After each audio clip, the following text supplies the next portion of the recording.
141 حالة مجتمعية، 145 حالة مستوردة. كما بلغ عدد حالات الشفاء 1994، ورحل عنا 139 شهيد جراء هذا المرض، يرحمهم الله جميعا.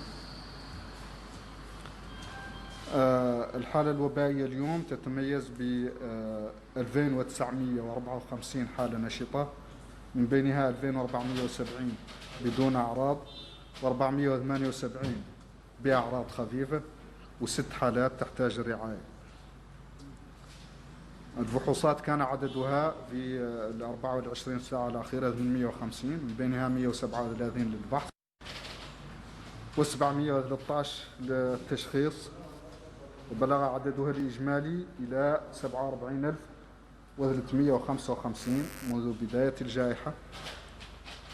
أما توزيع فحوصات ال 24 ساعة الأخيرة على الولايات فهو كالتالي: 32 من الحوض الشرقي، فحص من الحوض الغربي، 7 من العصابة، 6 من غرغل، 47 من البراكنة، 30 من ترارزة، 40 من أدرار، 10 من نواذيبو، 8 من تقانت، و8 من قديماقة، 7 من تير الزمور، و7 من إنشيري، 241 من نواكشوط الغربية، و269 من الشمالية، و137 من الجنوبية.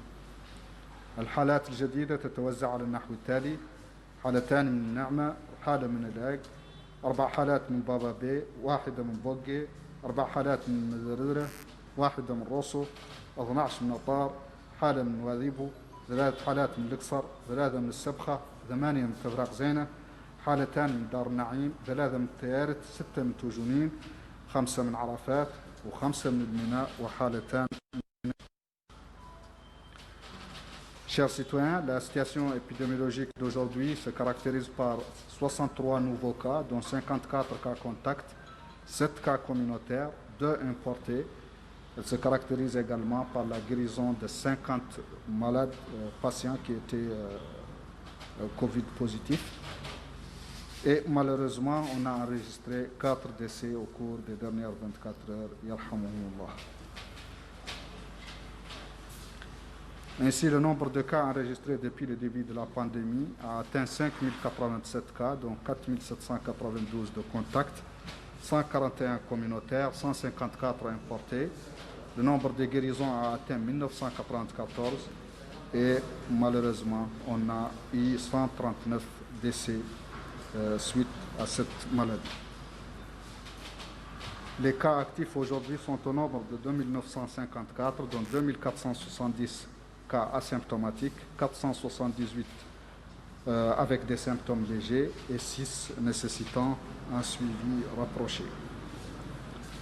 Quant aux tests, on en a réalisé 850 au cours des dernières années, ce qui porte leur nombre total à 47 355. Les tests du dernier jour,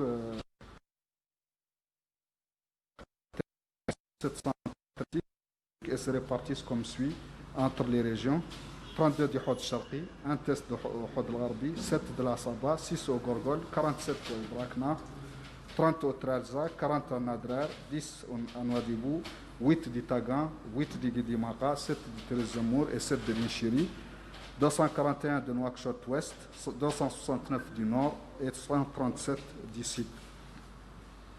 Les nouveaux cas se répartissent ainsi qu'il suit entre les Muqata'a: 2 de Nema, 1 d'Aleg, 4 de Bababé, 1 de Bogué, 4 de Mederdra, 1 de Rosso, 12 d'Atar, 1 de Nouadhibou, 3 d'Iksar, 3 de Sebkha, 8 de Tevrak Zena, 2 cas de Darnaïm, 3 de Théarit, 6 de Toujounim, 5 d'Arafat, 5 cas d'Elmina et 2 cas de Riyad. نختار اليوم نعلق شوي على بالمناسبة الأليمة لرحيل 4 أشخاص، تسجيل 4 وفيات في اليوم الأخير. نختار نعلق على خصوصية قد تكلمنا عنها لهذا المرض والخطورته على فئات معينة من المجتمع، وكيف قلنا هم الأشخاص المسنين ما فوق 65 سنة. هذه الأشخاص أولا أجسامهم ضعيفة نظرا للسن، تقدمهم بالسن. ثانيا نرى عدة مشاكل تتعلق بسيرة حياتهم هم، تتعلق بالرعاية الصحية اللي تلقاوا لها في حياتهم كاملة. نظرا لكل هذه الأسباب هؤلاء الأشخاص في مجتمعنا ياسر فيهم يعودوا عندهم إصابات إما بالسكري، إما بأمراض القلب والشرايين، إما بالقصور الكلوي. وبالتالي هؤلاء الأشخاص يحتاجوا رعاية خاصة. هذا المرض والحقيقة عند الشباب وعند الناس اللي عندها مازالت مناعة وقوتها، هذا المرض سيمر حتى دون أن يفطن. ما فهم مشكلة مطروحة. المشكلة الوحيدة على أنهم ينقلوه لمثل هذه الأشخاص اللي يقد يعودوا يشكل خطر عليهم.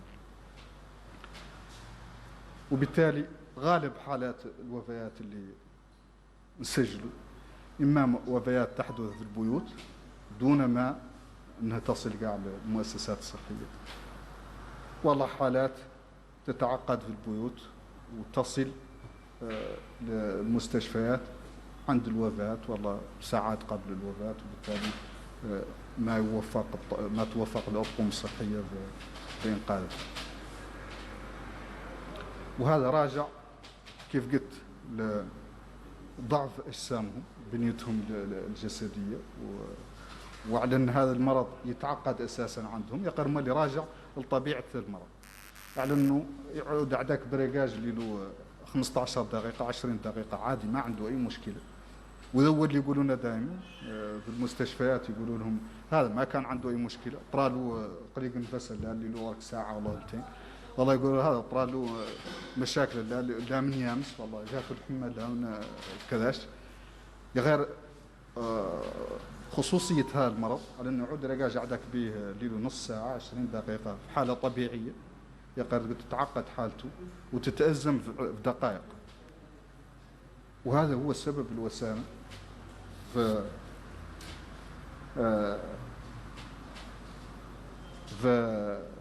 التعليمات اللي عدلنا واللي تم دراستها من خلال اللجنة العلمية اللي تعكف على تزكية الأحكام اللي نقدموا من المقترحات للتكفل بالمرضى، المقترحات للفحص إلى آخره.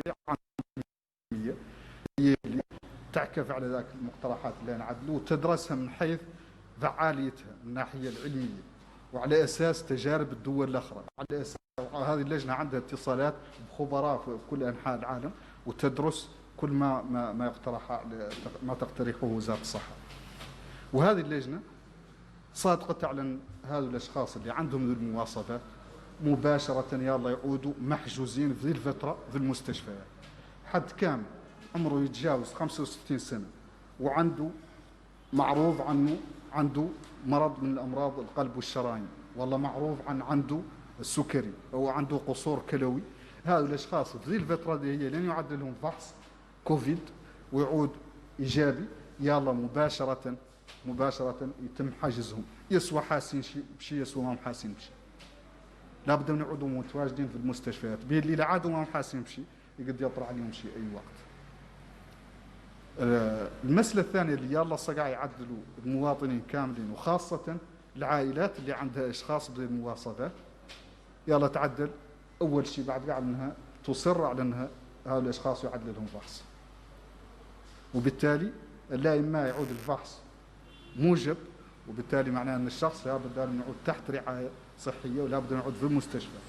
والله ملي يعود فحصه سالب معناه أن العائلة يترتب عليها حماية الشخص، وبالتالي لابد من ينعزل داخل العائلة من نفسها، ينعزل يدار في بيت وحده ويعود لا يتصل بها لا رقاج واحد ومعروف له اتصاله به سابق يتصل به. لابد له من يصر على أنه يعود أولا صاقل يديه بالصابون، على أنه داير ماسك ما يدخل عليه ما هو مثل الثم، والله داير ماسك ولا يطول معاه إلى يدخل عليه. هذا ضرب يلا مدة عندها حد بالمواصفات وأعطى مولانا عاد فحصه سالب، يلا تتبادل الإجراءات لحمايته. وإذا طلع فحصه موجب يلا ايضا تمشي بيش المستشفيات، وبالتالي يبقى في المستشفيات لين يعدى ذيك فتره نقاهه، يعني مده ذيك 14 يوم او 20 يوم يعدل في المستشفيات لين يؤكد على ان جسمه خالي من هذا الفيروس، وبالتالي يرجع للبيت. J'ai voulu, à l'occasion de l'enregistrement au cours des dernières 24 heures de 4 décès, je voudrais à cette occasion revenir à un sujet qu'on a déjà abordé plusieurs fois et dans plusieurs endroits. C'est le sujet des personnes vulnérables 19, les personnes les plus à risque. On a suffisamment répété que les personnes âgées au-delà de 65 ans, les personnes présentant des maladies cardiovasculaires, les personnes ayant un diabète, les personnes qui ont une insuffisance rénale, les femmes enceintes qui ont une anémie, les enfants qui ont une malnutrition, toutes ces personnes sont fragiles et donc leurs corps peuvent ne pas supporter une infection au Covid. Et c'est pour cela qu'on observe la plupart des complications chez ces personnes. Et donc, qui dit complications dit décès aussi. Les décès qu'on a enregistrés sont dans la plupart des décès qui se produisent à la maison, sans que la personne n'ait visité les structures de santé, ou bien c'est des décès qui arrivent dans les structures de santé, mais arrivent trop tard, de sorte que les équipes de santé n'arrivent pas à les sauver, faute de complications qui ont commencé depuis la maison. Alors, je voudrais ici rappeler à tous qu'on a une responsabilité par rapport à ces personnes vulnérables. On doit les protéger. On a des moyens pour les protéger. Il y a des approches pour les protéger. Donc, il n'y a pas de raison d'abord qu'elles contractent la maladie, donc étant donné qu'on peut les protéger. Et ensuite, si jamais la maladie, quand même, il y a aussi une conduite à tenir pour pouvoir faire de sorte qu'elle s'en sorte, si Dieu le veut. Alors, qu'est-ce qu'il faut faire? Toutes les familles qui ont des personnes pareilles doivent faire tout pour que ces personnes soient testées au Covid. Si elles s'avèrent négatives, avec un test négatif, c'est-à-dire qu'elles n'aient pas cette infection, alors il faut les protéger. Il faut préserver cet état. Et pour les protéger, il faut les isoler dans des chambres individuelles.